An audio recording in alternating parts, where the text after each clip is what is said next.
ایک عجیب مقدمہ حضرت عمر کے پاس آیا. حضرت عمر کہنے لگے میں اس کا فیصلہ ہی نہیں کر سکتا. مقدمہ عرض کروں آپ کی خدمت میں؟ دروشی پڑھیے ایک دفعہ بلند آواز.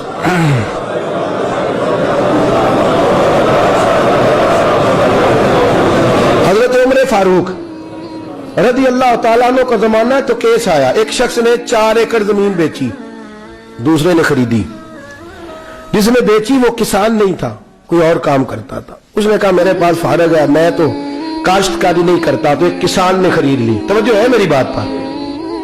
وہ کسان ہل چلا رہا تھا, پہلے دن ہل چلایا تو اس کھیت کے اندر سے خزانہ نکل آیا. کھیت سے خزانہ کس کا ہے یہ جی؟ بھائی جی سڑک لنگ جانا وہ آتا ہوں میں دینی نہیں, تھی بیانہ واپس لو. تو سڑک گزر گئی, مجھے تو پتہ ہی اب چلا کہ یہاں ہاؤسنگ سوسائٹی آنے والی, میں تو نہیں دیتا ہی, رکھ لے آپ. کیا نکل آیا؟ ہیرے جواہرات چاندی لال نکل آئے. اب اٹھا کے نا وہ شخص نکلا ہے وہ رکھ لیتا, سنبھال لیتا, کیا ضرورت تھی؟ ویسے بھی لوگ تو پیسے بتاتے ہی نہیں کتنے. اٹھا کے نا وہ خزانہ تو جس نے بیچے تھے اس کے گھر چلا گیا. کہنے لگا میں نے زمین خریدی تھی, خزانہ نہیں خریدا تھا, تیرا ہے, تو لے لے, تیرا ہے, رکھ لے. وہ بھی صحابی رسول ہے. میرے نبی نے دنیا کی محبت کھینچ ڈالی ہے دلوں سے. وہ کیا کہنے لگے؟ کہنے لگے میں نے تو 4 ایکڑ سے بڑی مشکل جان چھڑائی ہے, تو اب پھر دولت لے کے آ گیا ہے.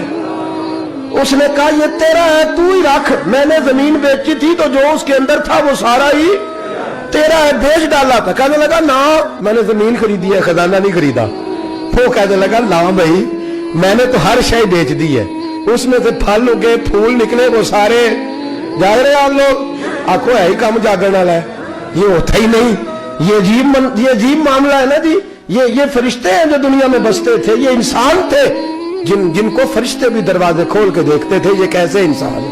اب مقدمہ حضرت عمر کے پاس آ گیا. توجہ ہے میری بات پر؟ حضرت عمر فاروق کے پاس آیا. حضرت عمر فاروق نے دونوں کی بات سنی تو جس نے بیچی تھی اس سے کہنے لگے پرانے مالک سے, چل یار تو لے لے, مجھے لگتا ہے کہ تیرے ہی ہیں, تیرے بڑوں نے دبائے ہوں گے, تو نہیں نکال سکلا, تو ہے تو وراثت تیری بنتی ہے نا, رکھ لے. کہنے لگا عمر آپ کیا سرائی کر رہے ہیں؟ اگر یہ بات غلط ثابت ہو گئی اور قیامت میں مجھے اس خزانے کا حساب دینا پڑا تو آپ میرے ساتھ اٹھیں گے نا, میرا بوجھ اٹھائیں گے نا؟ حضرت عمر کہنے لگے جی میں کوئی نہیں اٹھاتا, میں تیرا بوجھ. اب وہ جس کو بیچا تھا حضرت عمر کہنے لگے بھائی اس نے تو تجھے دے دیا تھا, اب تیرا ہے تو رکھ لے. کہنے لگا عمر آپ قیاس کر رہے ہیں, آپ قیاس کر رہے ہیں, اگر قیامت والے دن میں پھنس گیا تو میں آپ کا نام لے لوں اللہ کی بارگاہ میں؟ حضرت فاروق اعظم نے نا سر پکڑ لیا, فرمایا میں فیصلہ ہی نہیں کرتا, تم حضرت ابی بن کعب کے پاس جاؤ رضی اللہ ہو.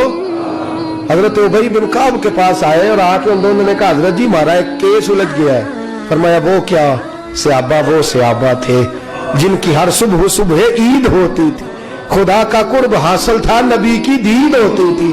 حضرت ہمارا کیس الجھ گیا, حضرت عمر سے فیصلہ نہیں ہوا, آپ مہربانی. فرمانے لگے وہ کون سا کیس ہے جو عمر فاروق سے فیصلہ نہیں ہوا؟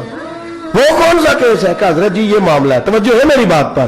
یہ والا معاملہ ہے کہ اس نے بیچی ہے جگہ, میں نے خریدی ہے, اب خزانہ نکل آیا, میں کہتا ہوں تیرا ہے, یہ کہتا ہے نہیں تیرا, میرا میری نہیں. جی یہ کون سا دور ہے؟ بولے نا وہ کون سا دور تھا؟ خیر الناس من ینفع الناس, لوگوں میں بہتر وہ جو لوگوں کے لیے نفع بخش. یہ کہتا ہے خزانہ تیرا ہے, میں کہتا ہوں نہیں, تو کون سا دور ہو گیا؟ تیرا تیری کا. حضرت سیدنا ابی بن کعب رضی اللہ تعالیٰ عنہ نے سر جھکا لیا, کہنے لگے میں فیصلہ کیا کروں, میں بہت بڑا قاضی ہوں پر یہاں میں بھی الجھ گیا ہوں. اب فیصلہ سنو, خوبصورت فیصلہ. حضرت ابی بن کعب اس سے پوچھتے ہیں بیچنے والے سے تیرے بچے کتنے؟ کہنے لگا جوان بیٹا ہے. خریدنے والے سے کہتے ہیں تیرے کتنے بچے؟ اس نے کہا جوان بیٹی ہے. کہنے لگا میں ان دونوں کا نکاح کر کے سارا سامان انہیں جہیز میں دے دیتا ہوں, ان کا نکاح کر کے سارا کچھ انہیں جہیز میں دے دیتا ہوں, تیرے گھر بھی آ جائے گا, تیرے گھر بھی. یہ فیصلہ سیدنا ابی بن کعب رضی اللہ تعالیٰ عنہ نے دیا.